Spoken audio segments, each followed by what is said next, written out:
对了，这次皇清观的人为何一定要带走那姓韩的小子？炼气的弟子难道不能在书院随便找一个吗？卢某只是顺水推舟而已，这一次皇清观炼制的宝物应该非同小可，除了他们本观的炼气师之外，甚至连炼制材料的人手都不足。虽然皇清观也可以向我等书院相借低阶炼气弟子，但肯定不放心的，还不知要如何多加提防呢。现在有这位懂些炼气的韩小友突然出现，并且还未加入任何书院，自然直接收揽门下，再加以驱使了。鲁大先生似乎知道些什么，不以为意的淡笑。听到这里，言姓儒生总算放下心来，否则真有什么不妥，回去面对老友可不好交代。而与此同时，那位华莲仙姑用一块锦帕状的法器带着韩立御气飞行，直奔远离幻云峰的另一座稍矮些的山头。这位是韦老，也是我们三皇观的2大炼气师之一，你以后暂时给韦老打下手，顺便学习一下炼气之术。放心，不会真让你做炼气师的。本观没有如此大的财力再培养一门专职的炼气师，只是因为最近在炼制一样重宝，需要一些人手临时帮忙而已。不过只要你在这期间做得好，2-3年结束之后，我就会赐你灵丹，在修炼上亲自指点你一二，自不会食言先前对你的承诺。冲着韩立说这话的华莲仙姑，此刻正站在一堆堆满了杂七杂八材料的密室中间，一旁正站着另一名约50余岁的红脸老者，有筑基初期的样子，上下打量着韩立，眉头紧皱。而韩立到了此时能说什么，只能连连点头称是。华莲道友，这位师侄真懂炼气术，年纪和修为也未免太低了些吧？不是说要去白鹿书院给在下找一位合适的帮手吗？这次炼制的宝物事关重大，最好还是不要让其他宗门的参与此事。也许韩师侄的修为和经验尚浅，但韦老稍微指点一下，做一些精炼材料事情，应该完全不成问题。可是即使提炼一些材料，也是需要一些天分，否则可白白浪费了原料。不过既然华莲道友如此说，那就让这小子姑且一试吧。放心，我的眼光还不至于如此差。这位韩师侄虽然修为不高，但身上的法力却精纯异常，在控制法力和炼气上绝不会太差。原来如此，倒也真是有几分潜力。看来华莲道友也不是胡乱抓人来的。韦老需要的人我已经送了过来，下面的炼制进度可要抓紧些了。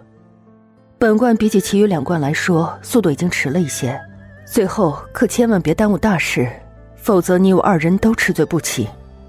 现在贫道就先告辞了。放心，只要这小子堪用，就不会耽误进度。红脸老者起身相送，一口承诺。听了这话，这道姑满意的离开。于是密室中一时间只剩下韩立和老者2人。刚才的话你也听到了，不管你对炼气有没有兴趣和天赋，我会用心教授你炼气之道，然后会安排任务给你。只要你每月能完成我的任务，其他的时间随你自己处理。若是完不成任务，那马上给老夫滚蛋走人。老夫会重新再找合适的人进炼气殿。是，弟子会尽力的。当然，我们炼气殿的弟子并非没有好处，不但殿内的一些法器和地火池可以免费使用，而且每月发下的灵石也比其他殿弟子多得多。现在你先跟着我见一下其他几名炼气殿弟子，以后有些材料也许还要你们通力合作才能完成。老者似乎对韩立的态度还算满意，又神色一缓，随后带着韩立往密室外走去。于是在见过其余3名炼气期的低阶弟子后，再给韩立随意安排了一处住处。韩立在黄清观的修炼生涯也就从此开始了。所谓的炼气殿，其实就是黄清观所在的山峰中部另行修建的一处别院。建筑也不算多，除了一间地火大殿、几间炼气阁外，就是没有其他什么可说的建筑。殿内弟子甚至必须住在依山而建的几处洞窟里。至于殿内之人，除了红发老者这位专职炼气师外，还有另外2名炼气7、8、9层的中年修士担当老者炼气时的助手，再剩下的就是韩立等4名炼气殿弟子。故而地方不大，但相比这些人来说，自然是绰绰有余。不过每日前来炼气殿租用炼气阁，或者直接请求炼制各种器物的黄清观各色男女弟子却着实不少。既然是女观，其中自然10有8、9都是女弟子，而这些女修士也不全都是道姑，有不少都是带发修行的妙龄女子，姿容谈吐个个不凡，仿若大家闺秀一般。韩立冷眼旁观之下，发现那3名炼气殿的男弟子虽然每天累得够呛，但却是整日里被这进进出出的女修早就迷得神魂颠倒。除了整日里只知道讨好这些女弟子拼命炼气外，自身的修为早已停滞不前多年。少部分来此的男弟子则大多都是和炼气殿一样打杂的外观弟子居多，有负责研究法阵的，有负责炼制丹药的，而那些女弟子则只要专心修炼即可。这让韩立暗自摇摇头，但也不会多管闲事。而且接待这些男女弟子的都是另外3人的事情，韩立却被指定先专门学习材料的精炼和提纯。红脸老者每日会抽出1个时辰，专门给韩立讲解一些炼气之道的基础知识，甚至有时亲自动手给韩立加以示范。以韩立原先的修为见识，对一名筑基期炼气师自然不会认真学到什么，只是抱着应付的态度。结果仅仅数日之后，就让韩立大吃一惊。这老者虽然修为不高，但是炼气之道上的造诣之高绝对非同凡响。光是从提纯材料上看，此人精通各种各样的炼气手法，似乎对许多宗门的炼气秘术都略有研究，其中一些炼气技巧和知识更是连他都没有听说过。短短10余日之后，从中受益匪浅的韩立不禁惊喜交加起来。看来大晋自称人界的修仙圣地，还真不是吹嘘之言。光是一个如此不起眼的道观中的炼气师，就掌握如此多的炼气技巧，其中既有保存完好的上古炼制手法，也有时间沉淀和累积，由历代炼气大师总结研究出来新炼气术。这些加在一起，远不是天南和乱星海那些简简单单的几种炼气手法可比，这实在是让他大开眼界了一番。说起来，韩立如今的炼气术也是普普通通，当年从齐云霄得到的炼气术，相对现在的修为和见识来说，早已显得肤浅。他在乱星海和加入了落云宗后，倒也看了不少有关炼气术的书籍，但真正对其有用的东西并不多。现在既然遇到了这么难得的机会，韩立自然不会轻易放过。他除了在其他时间静心修炼冥王诀外，对韦姓老者的传授上心之极，表现出来的炼气天赋和认真程度都得到了老者的大为满意。甚至偶尔韩立的一些疑问，更是挠到了老者的一些痒处，不知不觉就多讲了许多东西出来。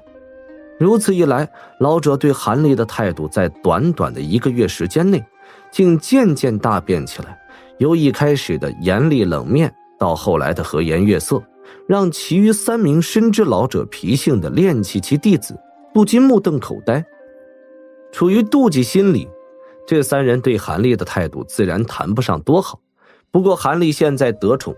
这3人也不会头脑发热找韩立麻烦，但在日常遇见时，冷漠异常自然是避免不了。韩立倒也乐得如此，他正想平常一个人相处，好能安心修炼，无人打扰自然是更好不过的事情。1个月后，韦姓老者不但将各种精炼材料的手法给韩立讲解了许多，甚至连一些独特的炼气手法也给韩立提到了不少，让韩立谨记于心。他准备法力一恢复后，立刻就到大境各处搜罗这些炼气术，好让后面的七焰扇和大眼神君的炼制傀儡更加完善，威力也能更上一层楼。就像老者说的那样，1月期限一满，韩立立刻就交代了一系列的提炼材料的任务，但以他表现出来的修为来说，自然不会有高难度的事情给他做。结果韩立完成起来轻松之极，根本不用放在心上，其余时间都用来修炼冥王诀。如此3-4个月时间过后，一切都很顺利。韩立觉得选择加入皇清观似乎也是一件不错的事情。在此期间，魏姓老者突然忙碌异常起来。通常除了每月几次的给4人下达一些炼气任务后，人就在地火殿的密室中不知在炼制些什么，踪影全无起来。而那位华莲仙姑在此期间也来过数次，每次都和老者躲在密室中不知商量些什么。因为这2人倒也够小心，每次谈话都释放出警戒的禁制。韩立虽然心里有些好奇，但现在一心只想修成冥王诀，也没为此冒险让神识渗入其中偷听什么。这一日，在洞窟的密室中，韩立身体侧倾盘膝而坐，上半身扭成了一个古怪的姿势，双手掐诀在蒲团上一动不动，身体更是一层淡淡的金光笼罩着，在微微的颤抖个不停。但仔细之下就可发现，韩立的肌肤此刻遍布密密麻麻的血丝和一根根的粗大青筋，一个个鸡蛋大小的凸起更如同活物一般，在身体表面游走不定，显得诡异异常。而随着身体的每一下颤抖，韩立脸孔就不禁抽搐了一下，显出痛苦异常的神情。一粒粒黄豆大汗珠也不停地在额上涌现而出，仿佛正经历着剧烈之极的运动，连大半衣衫都被浸透湿漉漉的。不知过了多久，韩立身上的金光渐渐敛去，长长的舒了一口气，他手中法诀一收，终于恢复了正常的盘坐姿势。几乎与此同时，体表的一切异常现象迅速消失不见，身体也转瞬间就恢复如常。感受炙热无比的高温在体内缓缓地散去，韩立紧闭的双目睁开了，目光满是沉吟之色。这个冥王诀实在是霸道无比，即使他这个曾经凝结过元婴、易经洗髓过的身体，也差点无法承受一次次的断体剧痛，这让韩立心中郁闷之余，也有些惊疑起来。前辈，这冥王诀修炼下去真的没有问题吗？仅仅第2层的法诀就如此痛苦，我可不信佛宗的那些光头个个都是元婴后期才开始修炼此诀，否则等他们此法诀大成，恐怕寿元也到了大限。但结丹期修炼此法诀，难挨不过这种折磨。这可不仅仅是身体上的，就连神识都能清晰地感应到这种痛楚。这有什么好奇怪的？佛宗既然有办法将妖族的功法改成这般模样，自然也可以研究出减小练功痛苦的法门或者器具。毕竟佛门功法原本就特别擅长坚忍痛楚的，再加上若是修炼之人本身毅力够强，结丹期兼修冥王诀不是不可能的事儿。而这功法如此霸道，也是相对我们人类来说的，它原本就是给妖族和古魔修炼的，妖魔2族一个个身体强横，可不会在乎这些痛楚的。原来如此，这倒是说得通。可惜我们是没有时间再去修炼佛宗的其他功法，就勉强这般修炼下去吧。现在这种程度，我勉强还能撑得住。韩立皱了皱眉，脸上露出苦笑，随后他一抬手，将袍袖往上一抬，突然伸出一截赤裸的手臂出来。韩立双目微眯，望向手臂表面，瞳孔中有蓝芒闪动。